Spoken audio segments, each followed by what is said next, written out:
सुंदर वन के घने जंगल में टुनटुनी चिड़िया एक इमली के पेड़ पर घोंसला बनाकर रहती थी। टुनटुनी चिड़िया को गाना गाने का बहुत शौक था और वह दिन भर पक्षियों के समारोह में जा जाकर गाना गाया करती थी।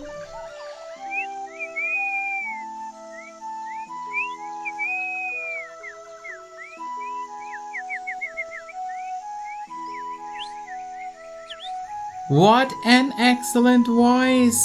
तुम्हारी आवाज तो बहुत ही सुरीली है। अगले महीने मेरे छोटे छोटे बच्चे का बर्थडे है, तुम वहाँ पर भी आकर गाना गाना। बहुत बहुत धन्यवाद मोर जी, मुझे बहुत खुशी हुई है कि आपको मेरा गाना पसंद आया।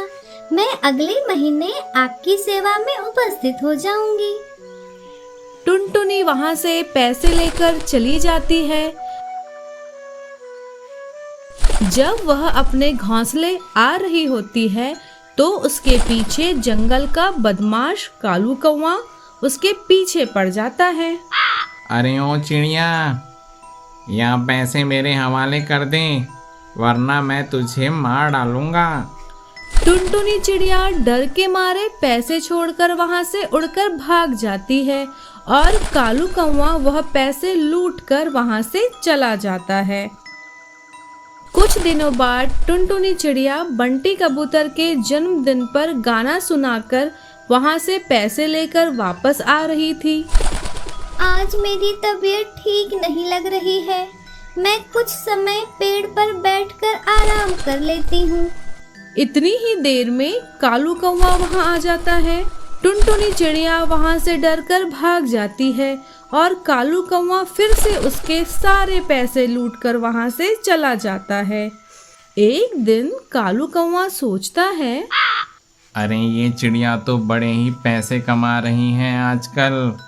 उसने बहुत सारे पैसे अपने घोंसले में छुपाकर रखे होंगे। आज मैं उसका पीछा करूँगा और उसके घोंसले में जाकर उसके सारे पैसे लूट लूँगा। उसी दिन कालू कौवे को टुनटुनी चिड़िया अपने घोंसले की ओर जाती दिखाई देती है और वह उसका पीछा करते हुए उसके घोंसले तक पहुंच जाता है। टुनटुनी घोंसले में रुककर, हे भगवान, ये तो मेरे पीछे ही पड़ गया है। आज तो यह मेरी जान लेकर ही रहेगा। कालू कौवा वहां आ जाता है। जैसे ही कालू कौवा टुनटुनी चिड़िया के ऊपर हमला करने जाता है, वैसे ही वह इमली का पेड़ जादू से उस कालू कौवे को छोटा सा कौवे का चूजा बना देता है। यह क्या हो गया? मैं इतना छोटा सा चूजा कैसे बन गया? अरे ये क्या, मैं तो उड़ भी नहीं पा रहा हूँ। अब मैं खाऊंगा कैसे? अब मैं पीऊंगा कैसे? अब मैं जिंदा कैसे रहूंगा? प्यारी चिड़िया, तुम चिंता मत करो, अब यह कौवा तुम्हें परेशान नहीं करेगा। इसको इसकी करनी का फल मिल गया है। पेड़ जी, मैं आपकी आभारी हूँ जो आपने मुझे मुसीबत से बचाया, लेकिन अब यह छोटा कालू कौवा असहाय हो गया है। मैं इसे अपने पास अपने घोंसले में ही रखूंगी। अगले दिन से टुनटुनी चिड़िया उस छोटे कालू कौवे को अपने घोंसले में रखती है और जब जब वह बदमाश छोटू कालू कौवा कोई बदतमीजी करता है तो वह उसे अनुशासन का पाठ भी पढ़ाती है और कभी कभी मार भी लगा देती है। कुछ दिन बाद टुनटुनी चिड़िया कालू कौवे को एक बहुत ही अच्छा कौवा बना देती है। अच्छा कौवा बनने के बाद इमली का पेड़ उसे फिर से बड़ा कौवा बना देता है। अंत में कालू कौवा टुनटुनी चिड़िया से माफी मांगता है। मुझे माफ़ कर दीजिए, मैंने आपको बहुत परेशान किया है। अब मैं जंगल के किसी भी पक्षी को परेशान नहीं करूँगा। इस प्रकार टुनटुनी चिड़िया ने कालू कौवे पर दया करके उसे अनुशासन का पाठ पढ़ाया और एक अच्छा पक्षी बना दिया। रामपुर के जंगल में दो बहनें रानी चिड़िया और सुंदरी कौवी अपने माता पिता पिंकी चिड़िया और बंटी कबूतर के साथ रहते थे। रानी चिड़िया और सुंदरी कौवी अब बड़े हो चुके थे और कुछ दिनों बाद उन दोनों की शादी हो गई थी। रानी चिड़िया की शादी पांडु कबूतर से और सुंदरी की शादी कालू कौवे से हो गई। शादी के बाद भी दोनों बहनों का घोंसला एक ही पेड़ पर था। मेरी प्यारी बहन, हमारी किस्मत कितनी अच्छी है। शादी के बाद भी हम एक ही पेड़ पर रह रहे हैं। हाँ सुंदरी दीदी, कितनी अच्छी बात है। अब हम जिंदगी भर साथ में ही रहेंगे। लेकिन दोनों बहनों को एक चिंता हमेशा सताती थी। शादी के बाद बहुत दिन बीत जाने पर भी दोनों को एक भी बच्चा नहीं था। एक दिन दोनों नदी के किनारे अपनी चिंता व्यक्त कर रही थी। हे भगवान, पता नहीं हमारे घर में नया मेहमान कब आएगा। दीदी, हमें भगवान पर विश्वास रखना चाहिए। जो होगा अच्छा ही होगा। इतने में नदी से एक चमचमाती जादुई मछली निकलकर दोनों से बात करती है। अरे क्या लेडीज लोग, क्या हो गया? अपन कुछ मदद कर सकता है क्या? मुझे तो लग रहा है कि तुम एक जादुई मछली हो, लेकिन तुम ऐसे क्यों बात कर रहे हो? वो अपन बचपन से ही मुंबई के पास समुद्र में अकेले रहता आ रेला है क्या, इसलिए अपन ऐसे ही बोलता है। अपन की लैंग्वेज पर नहीं जाने का क्या, अपनी प्रॉब्लम अपन को बताने का। मछली जी, हमारी शादी हुए बहुत समय हो गया है, लेकिन हमारे परिवार में कोई नया सदस्य अब तक नहीं आया है। बस इतनी सी बात, टेंशन नहीं लेने का, घर जाने का। कुछ दिन में ही तुम लोगों के यहाँ नया मेहमान आ जाएगा। जादुई मछली की बात सच होती है और कुछ दिनों में रानी चिड़िया और सुंदरी कौवी को एक एक पुत्र की प्राप्ति होती है। सुंदरी कौवी को लालच आ जाता है और वह जादुई मछली के पास फिर से जाती है। अब आपको क्या मांगता है? मैं चाहती हूँ कि मेरा बेटा जो भी मलमूत्र त्यागे वह सोने में बदल जाए। अच्छा, ऐसा ही छूंगा। अगले दिन रानी चिड़िया भी मछली के पास जाती है। अब आपको क्या मांगता है? मैं चाहती हूँ कि मेरा बेटा खूब मेहनती हो, खूब मेहनत करे। ऐसा ही छूंगा।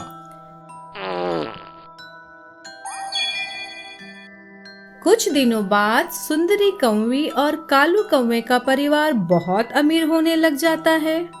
अरे भाग्यवान, हमारे बेटे को ज़्यादा खाना खिलाया करो, जिससे अगले दिन हमें ज़्यादा से ज़्यादा सोना मलमूत्र के रूप में मिले। आप चिंता मत कीजिए, मैं ऐसा ही कर रही हूँ। कालू कौवा रोज सोने को लेकर जौहरी तोते के पास बेचने जाता।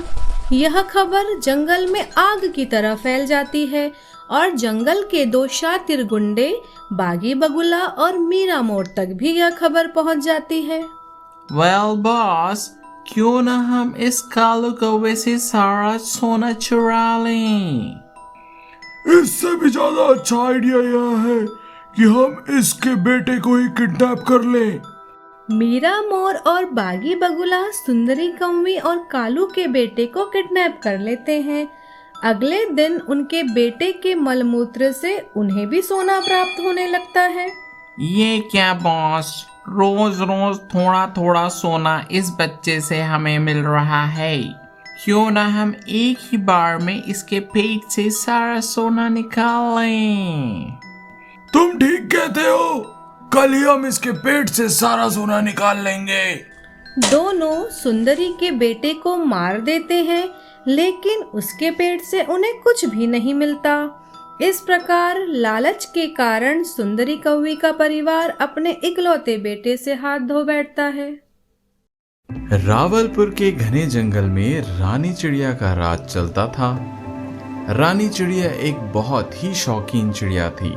रानी चिड़िया को अच्छी अच्छी चीजें देखना, अच्छे पकवान खाना, खुशबूदार चीजें सूंघना, अच्छी चीजों का स्पर्श और मधुर मधुर संगीत सुनने का बहुत शौक था।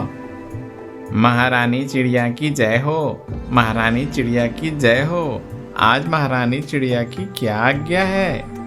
आज हमें स्वादिष्ट पकवान खाने की इच्छा हो रही है। हमारे लिए 56 भोग तैयार किए जाएं। रानी चिड़िया के लिए 56 भोग तैयार किए जाते हैं और रानी चिड़िया के सामने प्रस्तुत किए जाते हैं। रानी चिड़िया उसका आनंद लेती है। महारानी चिड़िया की जय हो, महारानी चिड़िया की जय हो। आज महारानी चिड़िया की क्या आज्ञा है? आज हमें इस जंगल के सबसे सुगंधित फूल सूंघने की इच्छा हो रही है। हमारे लिए जंगल के सबसे सुगंधित फूल लाए जाएं। जो आज्ञा। रानी चिड़िया के लिए जंगल के सुगंधित फूल लाए जाते हैं। इस प्रकार आए दिन रानी चिड़िया नई नई इच्छा बनाकर अपने मंत्रियों को जंगल जंगल भेजकर उन्हें उन इच्छाओं को पूरा करने के लिए कहने लगी। महारानी चिड़िया की जय हो, महारानी चिड़िया की जय हो। आज मैं ऐसी खबर लाया हूँ जिसे सुनकर आप अत्यंत प्रसन्न हो जाएंगी। क्या खबर लाए हो? आज सुबह आते आते हम जंगल में दूसरी दिशा में भटक गए थे। वहाँ मुझे एक ऐसा जादुई पेड़ मिला जो सारी इच्छाएं पूरी करता है। अच्छा, हम उस जादुई पेड़ के पास स्वयं जाएंगे। रानी चिड़िया जादुई पेड़ के पास जाती है। हमें नहीं पता था कि हमारे जंगल में जादुई पेड़ भी है। रानी चिड़िया को मेरा प्रणाम। कहिए रानी, मैं आपकी क्या सेवा कर सकता हूँ? मैं चाहती हूँ कि मेरी 5 इंद्रियों के सुख मुझे हर समय मिलते रहे। अच्छा सुनना, अच्छा खाना, अच्छा देखना, अच्छा सूंघना और अच्छी अच्छी चीजों को स्पर्श करना मुझे लगातार मिलता रहे। महारानी चिड़िया, मुझे घोर आश्चर्य हो रहा है कि आप इस जंगल की महारानी है और यह नहीं समझ पा रही हैं कि इतनी बार 5 ज्ञानेंद्रियों की इच्छा पूरी करने के बाद भी आप संतुष्ट नहीं हो पा रही हैं। मुझे आपके ज्ञान की जरूरत नहीं है। मैंने जितना कहा है उतना सुनिए और मेरी इच्छाएं पूरी कीजिए। जैसी आपकी इच्छा। पेड़ वहां से गायब हो जाता है और उसकी जगह 5 इंद्रियां तुरंत आती हैं और वह 5 पक्षियों का रूप ले लेती हैं। वह 5 पक्षी हर समय रानी चिड़िया जो जो इच्छा बनाती वह उसे पूरा करते। जंगल के अन्य पक्षी यह देखकर बहुत आश्चर्यचकित होते और कुछ दिनों बाद कुछ अलग ही बातें करने लग गए। हमारी रानी चिड़िया का अभी विवाह नहीं हुआ है, लेकिन फिर भी यह 5-5 पतियों के साथ घूमती रहती हैं। जंगल का माहौल दिन प्रतिदिन खराब होते जा रहा है। हाँ, इस प्रकार की रानी के जंगल में रहने से अच्छा है कि हम जंगल छोड़ दें। रानी चिड़िया यह सुन रही होती है और उसे बहुत पछतावा होता है। रानी, मैं अपने स्वार्थ के लिए जंगल के पक्षियों का नुकसान कर रही हूँ। यदि वो ये जंगल छोड़कर दूसरे जंगल जाएंगे तो उन्हें कितनी समस्या होगी। रानी चिड़िया जादुई पेड़ के पास फिर से जाती है और वह 5 पक्षी भी उसके साथ जाते हैं। पेड़ जी, मुझे माफ कर दीजिए। मैं बहुत स्वार्थी हो गई थी। इस मुसीबत से मुझे बचाइए। असल में इस मुसीबत से आप ही अपने आप को बचा सकती हैं। असल में यह 5 पति आपकी 5 ज्ञानेंद्रियां हैं जो हर समय आपकी इच्छा पूरी करने के लिए तैयार रहते हैं। आप यदि अच्छा सुनना, अच्छा खाना, अच्छा देखना, अच्छा सूंघना और अच्छी अच्छी चीजों का स्पर्श करना इन 5 ज्ञानेंद्रियों की इच्छाओं को सीमित कर देंगी, कम कर देंगी, तो यह 5 पक्षी गायब हो जाएंगे। अंत में रानी चिड़िया अपनी 5 ज्ञानेंद्रियों की इच्छाओं को कंट्रोल करती है और कंट्रोल करने के साथ ही एक एक करके सारे पक्षी धीरे धीरे गायब हो जाते हैं। इस प्रकार रानी चिड़िया से जंगल के सारे पक्षी खुश हो जाते हैं और सब अच्छे से रहने लगते हैं।